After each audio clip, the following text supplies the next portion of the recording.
Hello, नमस्कार. दी MPSC classmate या YouTube चॅनलवर तुम्हा सर्वांचं स्वागत आहे. आपण MPSC डेली PYQs ॲनालिसिस जी काही व्हिडिओ सिरीज सुरू केलेलं आहे. एकंदरीत अशा पद्धतीचं जे काही इनिशिएटिव्ह आहे ते आपण या आपल्या यूट्यूब चॅनलच्या माध्यमातून आपण चालवतो आहोत. एकंदरीतच आपण आपल्या टेलिग्राम चॅनलवर जे क्विज बॅच लॉन्च केलेली आहे, ज्यामध्ये आपण पर सब्जेक्ट पर डे अशा पद्धतीने आपण प्रतिदिन एका विषयावर 10 प्रश्न आपण आयोगाने विचारलेले जे PYQs आहेत ते क्विज फॉर्ममध्ये त्या ठिकाणी पोस्ट करतो आहोत आणि त्याचं सविस्तर विश्लेषण आपण एकंदरीत या ठिकाणी यूट्यूबच्या माध्यमातून करतो आहोत. ओके, सो या ठिकाणी आपण डे 40 म्हणजे 40व्या दिवशी जे काही प्रश्न आपण इतिहास या विषयाअंतर्गत त्या ठिकाणी पोस्ट केलेले होते ते त्याचं सविस्तर विश्लेषण या ठिकाणी आपण बघणार आहोत. ओके, सो सुरू करूयात. आता या ठिकाणी जो पहिला प्रश्न आपल्याला दिसून येतो ते छत्रपती शाहू महाराजांनी ज्या काही वृत्तपत्रांना आर्थिक मदत केलेली होती त्या संदर्भाने आयोगाने कंबाईंड पूर्वपरीक्षा 2019 मध्ये विचारलेला प्रश्न आहे. सो बघूयात प्रश्न काय आहे ते.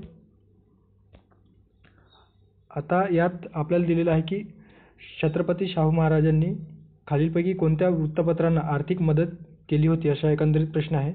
विजयी मराठा, तरुण मराठा, कैवारी, तेज. ओके, सो कोणत्या वृत्तपत्रांना छत्रपती शाहू महाराजांनी मदत केली होती. ओके, सो कोणकोणते वृत्तपत्र होते. सो याआधी आपण जेव्हा हिस्ट्री या सेक्शनमधील किंवा हिस्ट्री या संदर्भाने इतिहास या संदर्भाने प्रश्न सिरीज बघितलेला आहे डेली PYQs, त्याच्यामध्ये छत्रपती शाहू महाराजांसंदर्भात जे काही महत्त्वपूर्ण इन्फॉर्मेशन आहे ते आपण बघत आलेलोच आहोत. ओके, सो या ठिकाणी ज्या काही छत्रपती शाहू महाराजांनी ज्या वृत्तपत्रांना मदत केली होती त्या संदर्भाने बघूयात आणि त्यांचे जे संस्थापक आहेत किंवा जे संपादक आहेत ते देखील आपण या ठिकाणी बघणार आहोत. ओके, सो छत्रपती शाहू महाराज यांनी जे काही वृत्तपत्रांना आर्थिक मदत केलेली होती. ओके, त्यामध्ये आपल्याला जागरूक जे वालचंद कोठारी यांनी संपादन केलेले किंवा त्यांनी चालवलेले वृत्तपत्र, त्यानंतर आहे कैवारी, दिनकरराव जवळकरांचे जे काही कैवारी आहे ते आपल्याला दिसून येतो. त्यानंतर आहे मूकनायक, डॉक्टर बाबासाहेब आंबेडकरांचे जे काही वृत्तपत्र होते मूकनायक, त्यांना देखील आर्थिक मदत केल्याचे दिसून येतो. त्यानंतर हंटर, खंडेराव बागल यांचे हंटर, राष्ट्रवीर शामराव देसाई यांनी संपादित केलेलं राष्ट्रवीर हे वृत्तपत्र. त्यानंतर तेज, दिनकरराव जवळकरांचं जे काही तेज हे वृत्तपत्र आहे. प्रबोधन जे काही वृत्तपत्र आहे प्रबोधनकार ठाकरे आपण ज्याला म्हणतो तसे केशवराव ठाकरे यांना देखील प्रबोधन या वृत्तपत्रासाठी त्यांनी मदत केलेली होती. त्यानंतर ब्राह्मणेतर वृत्तपत्रासाठी जे व्यंकटराव गोडे यांनी स्थापन केलेले होते त्या संदर्भात देखील मदत केल्याचे आपल्याला दिसून येतो. ओके, डेक्कन रयत, वालचंद कोठार यांचे जे काही डेक्कन रयत आहे या वृत्तपत्रांना देखील त्यांनी आर्थिक मदत केली होती. जागृती, भगवंत पाडेकर आणि विजयी मराठा, श्रीपतराव शिंदे. ओके, सो विजयी मराठा श्रीपतराव शिंदे यांनी संपादित केलेले वृत्तपत्र आहे. या वृत्तपत्राला देखील त्यांनी आर्थिक मदत केलेली होती. ओके, सो या ठिकाणी जागरूक आणि जे काही डेक्कन रयत जे काही वृत्तपत्र आहे ते वालचंद कोठारी यांनी सुरू केल्याचे आपल्याला दिसून येतो. एकंदरीत जोड्या लावामध्ये देखील विचारला जाऊ शकतो की एका बाजूला वृत्तपत्राची नावे आणि दुसऱ्या बाजूला त्यांनी त्याचे संस्थापक किंवा संपादक करणाऱ्यांची नावे अशा पद्धतीने देखील विचारला जाऊ शकतो. ओके, सो लक्षात ठेवा, कैवारी दिनकरराव जवळकर, ते दिनकरराव जवळकर, विजयी मराठा श्रीपतराव शिंदे, जागृती भगवंत पाडेकर, ब्राह्मणेतर वृत्तपत्र जे आहे व्यंकटराव गोडे यांनी सुरू केलेलं आहे. ओके, आता आपल्या पर्याय काय दिलेला आहे, विजयी मराठा, त्यानंतर आहे तरुण मराठा, कैवारी आणि तेज. सो कोणत्या वृत्तपत्रांना त्यांनी मदत केलेली आहे. ओके, सो एक लक्षात ठेवा, दिनकरराव जवळकरांनी 3 वृत्तपत्र सुरू केल्याचे आपल्याला दिसून येतो. तरुण, तेजाचे, कैवारी अशा पद्धतीने तुम्ही लक्षात ठेवू शकता. तरुण, तेजाचे, कैवारी. ओके, सो तरुण मराठा, कैवारी आणि तेज हे जे काही 3 वृत्तपत्र आहेत ते दिनकरराव जवळकर यांनी सुरू केलेले आहे. या ठिकाणी तरुण मराठा दिलेलं नाही ते तुम्ही लक्षात ठेवा. आणि विजयी मराठा जे आपल्याला दिसून येतो श्रीपतराव शिंदे यांनी सुरू केलेलं आहे. ओके, सो अशा पद्धतीने चारही जे वृत्तपत्र आहेत या ठिकाणी दिलेले पर्याय ते या चारही वृत्तपत्रांना छत्रपती शाहू महाराजांनी आर्थिक मदत केल्याचे आपल्याला दिसून येतो. सो पर्याय क्रमांक 4 या ठिकाणी योग्य पर्याय असणार आहे. त्यानंतरचा प्रश्न आहे MPSC मुख्य परीक्षा 2017 मध्ये विचारलेला प्रश्न, डॅश डॅश हे विष्णुबुवा ब्रह्मचारी या नावाने ओळखले जात. ओके, सो कोणत्या व्यक्तींना विष्णुबुवा ब्रह्मचारी या नावाने ओळखले जात असा एकंदरीत प्रश्न आहे. ओके, आता तुम्ही 11वीची जी जुनी इतिहास या विषया संदर्भाने जो काही स्टेट बोर्डमधील जो पुस्तक आहे त्या ठिकाणी समाजसुधारकांसंदर्भाने जे काही चॅप्टर आहे त्यामध्ये हे सविस्तर दिलेलं आहे यांच्याविषयी. ओके, सो विष्णुबुवा ब्रह्मचारी कोण होते. सो विष्णुबुवा ब्रह्मचारी स्वतंत्र विचारसरणीचे धर्मसुधारक आणि एक विचारवंत आपल्याला दिसून येतो. त्यांचं मूळ नाव जे होतं ते विष्णू भिकाजी गोखले. ओके, सो विष्णू भिकाजी गोखले यांनाच विष्णुबुवा ब्रह्मचारी या नावाने ओळखले जात होते. ओके, सो या ठिकाणी योग्य पर्याय असणार आहे पर्याय क्रमांक 4, विष्णू भिकाजी गोखले अर्थात विष्णुबुवा ब्रह्मचारी. ओके, त्याला विष्णू बावा असे देखील संबोधले जात असे. आता वयाच्या 13व्या वर्षी विष्णुबुवा यांनी सप्तशृंगीच्या डोंगरावर तपश्चर्या सुरू केली आणि त्यांना एक साक्षात्कार झाला. अशा पद्धतीची त्यांना एक त्यांच्याविषयी एक विचारसरणी डेव्हलप झालेली आहे. ओके, सो आपल्याला जो सुखाचा मार्ग दिसला आहे तो आपल्या बांधवांनाही दाखवला पाहिजे अशी त्यांची भावना आहे. त्यानंतर आहे त्यांनी 1856 मध्ये भावार्थ सिंधू नावाचा ओवीबद्ध ग्रंथ त्यांनी संपादन केल्याचे आपल्याला दिसून येतो. त्यानंतर भावार्थ सिंधू, वेदोक्त धर्मप्रकाश नावाचा ग्रंथ देखील त्यांनी लिहिल्याचे आपल्याला दिसून येतो. किनारीचा वादविवाद 1872 मध्ये त्यांनी संपादन केला.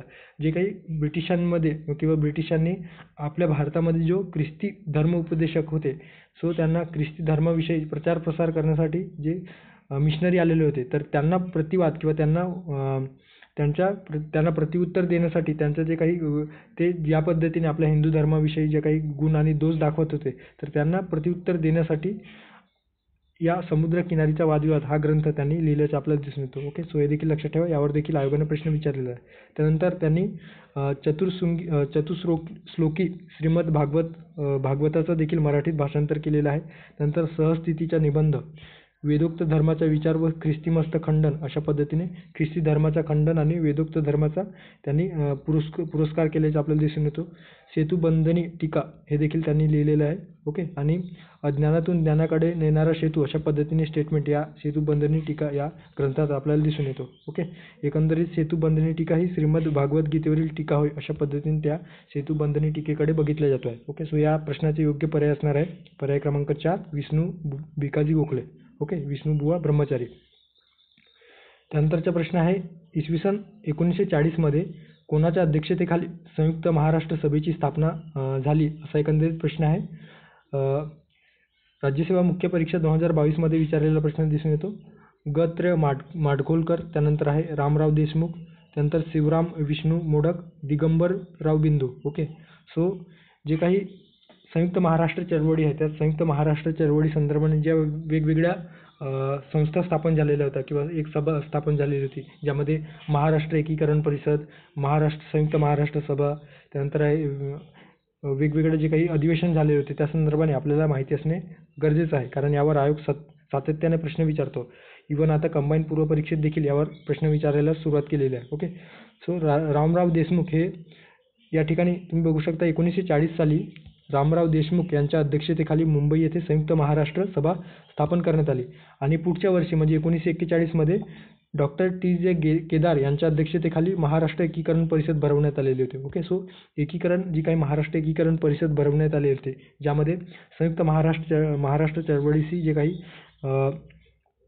एक प्रकारचे त्यामध्ये मागणी संदर्भात जे काही ठराव पास करण्याचे जे कार्य आहे ते या महाराष्ट्र एकीकरण परिषदेमध्ये करण्यात आलेलं होतं. ओके, सो 1940 मध्ये रामराव देशमुख यांच्या अध्यक्षतेखाली मुंबई येथे संयुक्त महाराष्ट्र सभा ही जी काही संघटना आहे ती स्थापन करण्यात आली. सो या ठिकाणी तेच विचारलेलं आहे की इसवी सन 1940 मध्ये कोणाच्या अध्यक्षतेखाली संयुक्त महाराष्ट्र सभेची स्थापना करण्यात आली. सो योग्य पर्याय असणार आहे रामराव देशमुख, पर्याय क्रमांक 2 या ठिकाणी योग्य पर्याय असं आपण म्हणू शकतो. रामराव देशमुख हे आपल्याला मध्य प्रांत आणि वऱ्हाड विधिमंडळाचे प्रतिनिधी दिसून येतात आणि त्यांनी 1 ऑक्टोबर 1938 मध्ये ठराव मांडला की वऱ्हाडचा जो प्रांत आहे, म्हणजे विदर्भाचा जो प्रांत आहे तो वेगळा प्रांत असं करायला हवे, अशा पद्धतीने त्यांनी 1 ऑक्टोबर 1938 मध्ये त्या विधिमंडळामध्ये, मध्य प्रांताच्या विधिमंडळामध्ये त्यांनी आपला जो काही ठराव आहे तो त्यांनी मांडलेला होता. ओके, सो त्यानंतर 1940च्या प्रारंभी वाकणकर यांनी धनंजयराव गाडगीळ व N.V. पटवर्धन यांच्या मदतीने संयुक्त महाराष्ट्राचा नकाशा तयार केलेला होता. ओके, सो हे देखील लक्षात ठेवा, कोणी संयुक्त महाराष्ट्राचा नकाशा तयार केलेला होता, तर वाकणकर यांनी धनंजयराव गाडगीळ व N.V. पटवर्धन यांच्या संयुक्त मदतीने. ओके, सो आणि महाविदर्भ व्हावा असे जे काही लोकनायक बापूजी यांना वाटत होते. ओके, सो संयुक्त महाराष्ट्र चळवळी संदर्भाने जे काही इन्फॉर्मेशन आहे ते आपल्याला माहिती असणे अपेक्षित आहे. त्यानंतरचा प्रश्न आहे राज्यसेवा मुख्य परीक्षा 2022 मध्ये विचारलेला शेख डुल्ला कोण होते असा एकंदरीत प्रश्न आहे. ते निजामाचे अधिकारी होते, ते मुघलांचे अधिकारी होते, त्यानंतर आहे ते पेंढाऱ्यांचे प्रमुख होते, ते विणकरांचे प्रमुख होते. सो पेंढारी किंवा पिंडारी हे ज्याला संबोधलं जातं हे भारताच्या 18व्या आणि 19व्या शतकात रयतेची लूटमार व वाटमार करणाऱ्या संघटित टोळ्या होत्या. ओके, सुरुवातीला ते रयतांना म्हणजे जे काही सदन आहेत, ओके, ज्यामध्ये जमीनदार लोक असतील, त्यानंतर आहे वेगवेगळे जे ब्रिटिश अधिकारी आहेत त्यांना लूटमार करायचे. ओके, आणि यामध्ये हिंदू आणि मुस्लिम दोन्ही समाजाचे जे काही लोक आहेत ते सक्रिय होते. त्यानंतर 1857च्या ज्यावेळेस उठाव झाला तर त्या पार्श्वभूमीवर किंवा त्याआधी जे काही पेंढाऱ्यांचा जो उठाव दिसून येतो ज्यामध्ये राजकीय सत्ताधाऱ्यांच्या जे काही आश्रयाने हे टोळ्या सक्रिय झालेल्या होत्या आणि सशस्त्र संघटित अशा पद्धतीने ते टोळ्या डेव्हलप झालेल्या होत्या. ओके, ठगांची संघटना देखील याच काळास आणि एक धार्मिक हिंसाचार गुप्त संघटना बनलेली होती. आणि काही कालावधीनंतर म्हणजे 1857चा जो काही उठाव झालेला होता त्यामध्ये जे काही भिल्ल त्यानंतर आहे गोंड उठाव वगैरे जे झालेले होते त्यामध्ये शेख डुल्ला यांचा जो काही यांचा प्रमुख हे जे काही यांच्या नेतृत्वाखाली एक पेंढाऱ्यांचा उठाव देखील आपल्याला दिसून येतो आहे. ओके, सो या ठिकाणी योग्य पर्याय असणार आहे ते पेंढाऱ्यांचे प्रमुख होते शेख डुल्ला. ओके, पर्याय क्रमांक 3 या ठिकाणी योग्य पर्याय आहे असं आपण म्हणू शकतो. त्यानंतरचा प्रश्न आहे 1902 मध्ये शिवाजी पंथाची स्थापना कोणत्या ठिकाणी झालेली होती असा एकंदरीत स्ट्रेट फॉरवर्ड प्रश्न आहे. बंगाल, त्यानंतर आहे मद्रास, मुंबई आणि पुणे. ओके, सो जे काही सखाराम गणेश देवस्कर होते, ओके, सखाराम गणेश देवस्कर यांनी शिवाजी पंथाची स्थापना 1902 मध्ये बंगाल या प्रांतात म्हणजे स्थापन केलेलं होतं. ओके, सो शिवाजी पंथ म्हणून बंगाल या ठिकाणी 1902 मध्ये सखाराम गणेश देवस्कर यांनी जे पंथ आहे किंवा एक संघटना त्या ठिकाणी स्थापन केल्याचे आपल्याला दिसून येतो. ओके, ज्यामध्ये छत्रपती शिवाजी महाराजांनी ज्या काही युद्धासंदर्भाने नियम असतील किंवा एकंदरीत राज्यकारभार कशा पद्धतीने करावा त्या संदर्भाची शिकवण या शिवाजी पंथामध्ये द्यायचे. ओके, एकंदरीतच महाराष्ट्रात नव्हे तर महाराष्ट्राच्या बाहेर देखील त्यांचा जे काही विचार छत्रपती शिवाजी महाराजांचे विचार आणि प्रसार करण्याचं जे काही जे कार्य आहे ते सखाराम गणेश देवस्कर यांनी बंगालमध्ये केल्याचे आपल्याला दिसून येतो. ओके, सो या ठिकाणी योग्य पर्याय असणार आहे पर्याय क्रमांक 1 बंगाल. त्यानंतरचा प्रश्न आहे आणि यांनी जे काही ग्रंथ लिहिलेले आहे त्यामध्ये देशर कथा यावर देखील आयोगाने प्रश्न विचारलेला आहे. सो देशर कथा नावाचा जे काही ग्रंथ आहे ते देखील लक्षात ठेवा सखाराम गणेश देवस्कर यांनी लिहिल्याचे आपल्याला दिसून येतो. त्यानंतरचा प्रश्न आहे नेहरू अहवालाबाबत पुढील 2 विधानांपैकी कोणते विधान खरे नाही. ओके, चुकीचं विधान विचारलेलं आहे. राज्यसेवा मुख्य परीक्षेत विचारलेला प्रश्न आपल्याला दिसून येतो आहे. यात स्टेटमेंट दिलेलं आहे की त्याने इंग्रजांच्या कॅनडा व ऑस्ट्रेलियाप्रमाणे स्वराज्याची मागणी केली. एकंदरीत स्वराज्य म्हणजे काहीतरी डोमिनियन स्टेटसची मागणी या नेहरू अहवालामध्ये करण्यात आली. कोणत्या देशाच्या पार्श्वभूमीवर तर कॅनडा आणि ऑस्ट्रेलिया या देशाच्या पार्श्वभूमीवर. त्यानंतर आहे ब स्टेटमेंट त्याने अशी इच्छा प्रदर्शित केली की विविध भागांची भौगोलिक परिस्थितीनुसार पुनर्रचना होईल. ओके, सो कुठले स्टेटमेंट चुकीचे आहे. ओके, म्हणजे खरे नाही म्हणजे चुकीचे आहे असणार आहे.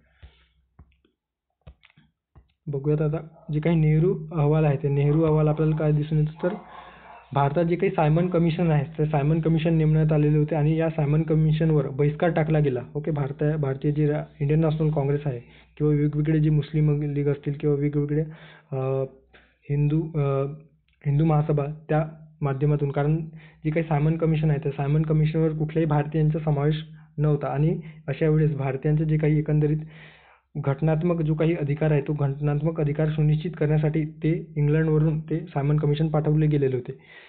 अशा वेळेस जे काही भारत मंत्री होते लॉर्ड बर्कनहेड सो यांनी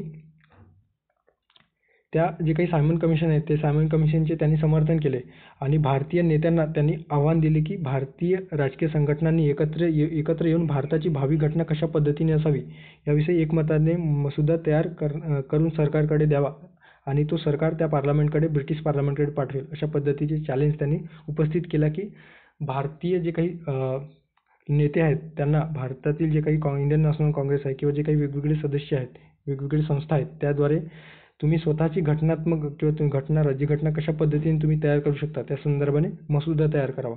ओके, भारताची जी काही भावी घटना कोणत्या तत्वानुसार निर्माण व्हावी हे ठरवण्यासाठी जे काही परिषद भरली होती ते पंडित मोतीलाल नेहरू यांच्या अध्यक्षतेखाली ती समिती नियुक्त करण्यात आलेली होती आणि या समितीमध्ये तेज बहादूर सप्रू, त्यानंतर सर अली इनाम, बापूसाहेब अने, सुभाषचंद्र बोस इत्यादी नेत्यांचा समावेश होता.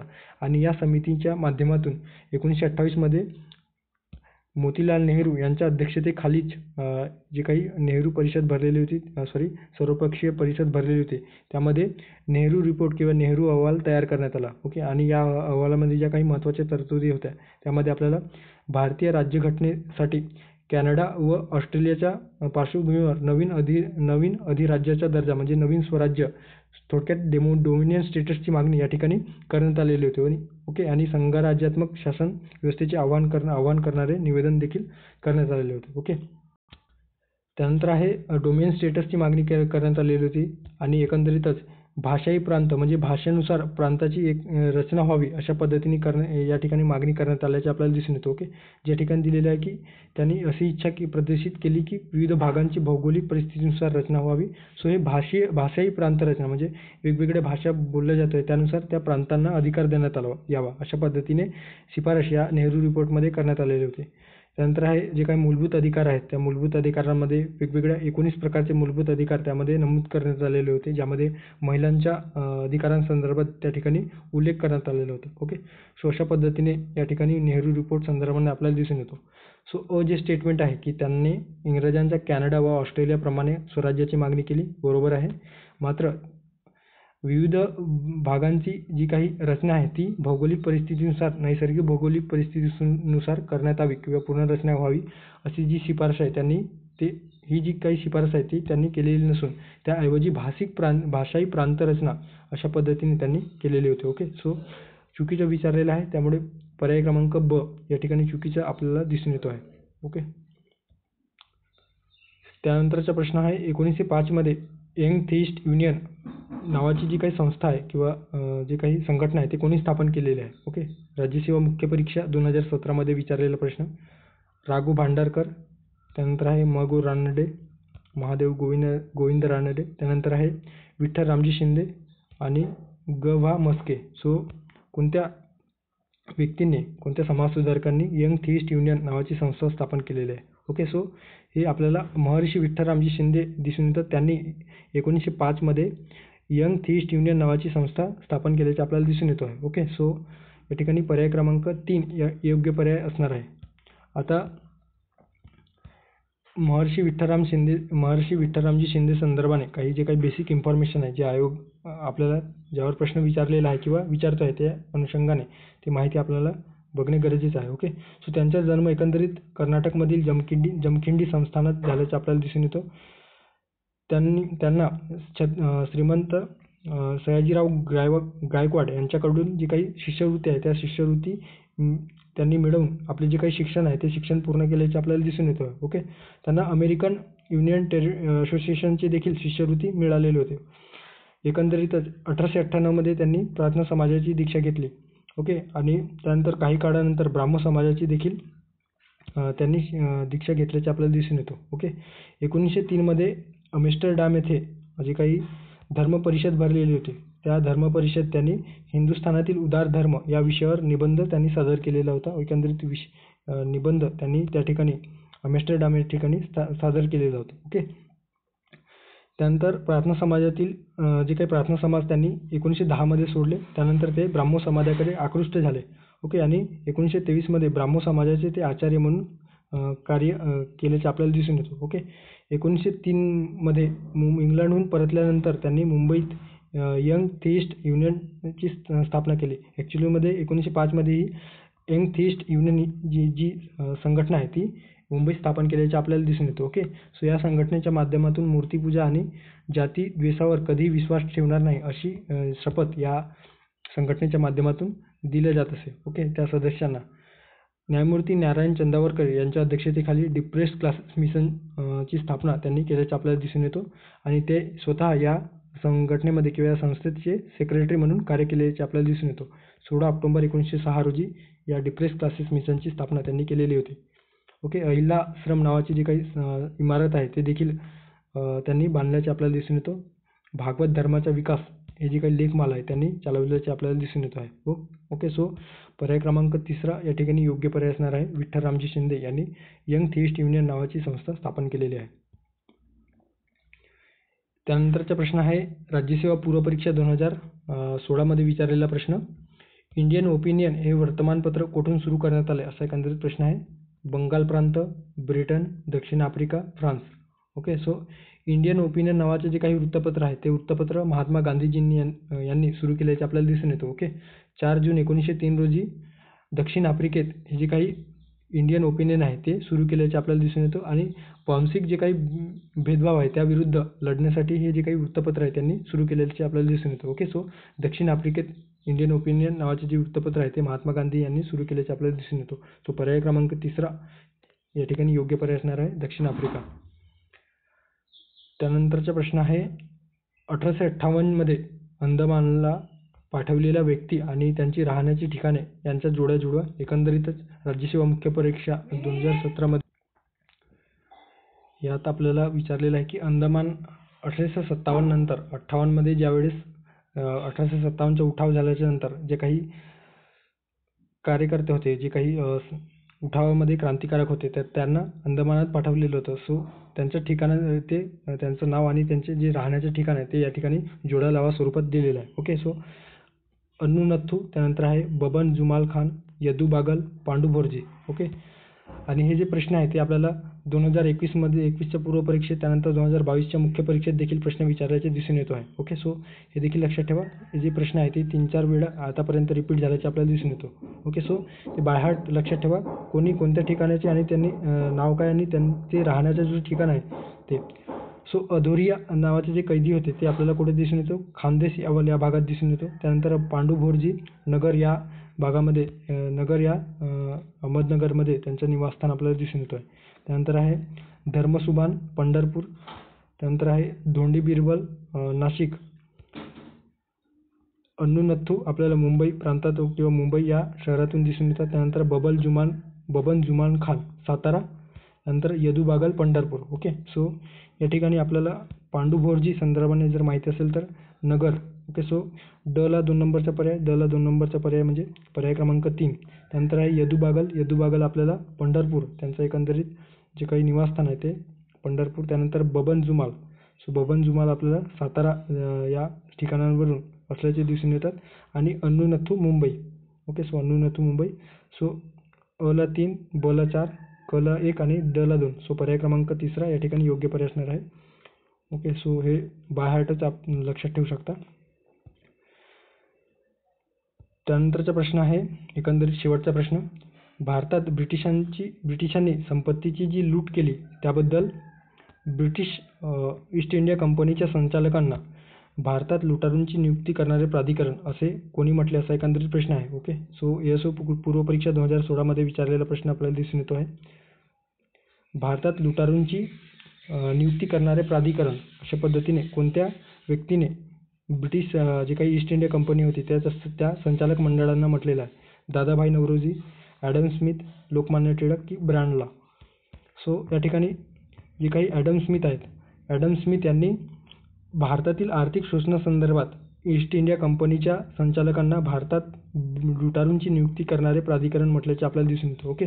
सो पर्याय क्रमांक 2 या ठिकाणी 2 नंबरचा पर्याय योग्य आहे. यात आपल्याला ॲडम स्मिथ यांनी ईस्ट इंडिया कंपनीच्या प्रादेशिक जे काही विस्तारवाद आहे त्या विस्तारवादाला विरोध केल्याचे आपल्याला दिसून येतो आणि कंपनीचे जे काही मालमत्ताचे राष्ट्रीयकरण करण्याची शिफारस त्यांनी टाळल्याचे आपल्याला दिसून येतो. ओके. सो एकंदरीत ॲडम स्मिथ यांनी ब्रिटिशांची जी काही कॉलोनियल पॉलिसी आहे त्या पॉलिसीला विरोध केला. मात्र जे काही कंपनीच्या मालमत्तेचे जे राष्ट्रीयकरण आहे, ओके, जे बाहेरून कॉलोनियलमधून जमा करून जे मालमत्ता संपत्ती ते आपल्या देशाकडे पाठवल्या जायचे तर ते जे काही शिफारस त्यांनी केलेली होती त्याला त्यांनी दुजोरा दिल्याचे आपल्याला दिसून येत नाही. ओके. सो अशा पद्धतीने या प्रश्नाचे योग्य पर्याय असणार आहे पर्याय क्रमांक 2 ॲडम स्मिथ. ओके. सो अशा एकंदरीत 10 प्रश्न आपण जे आपल्या या टेलिग्राम क्विज बॅचमध्ये आपण लॉन्च केलेले होते क्विज बॅचमध्ये पोस्ट केलेले होते ते आपण या ठिकाणी बघितलेलं आहे. ओके. सो क्विज बॅच संदर्भाने या ठिकाणी इन्फॉर्मेशन दिलेली आहे. तुम्ही टेलिग्राम चॅनलवर या टेलिग्राम चॅनलला व्हिजिट करा. त्या ठिकाणी सविस्तर माहिती इन्फॉर्मेशन मिळेल. तुम्ही त्यानंतर एनरोल करू शकता. ओके. सो थांबूयात या ठिकाणी. भेटूया पुढच्या व्हिडिओमध्ये. थँक्यू. धन्यवाद.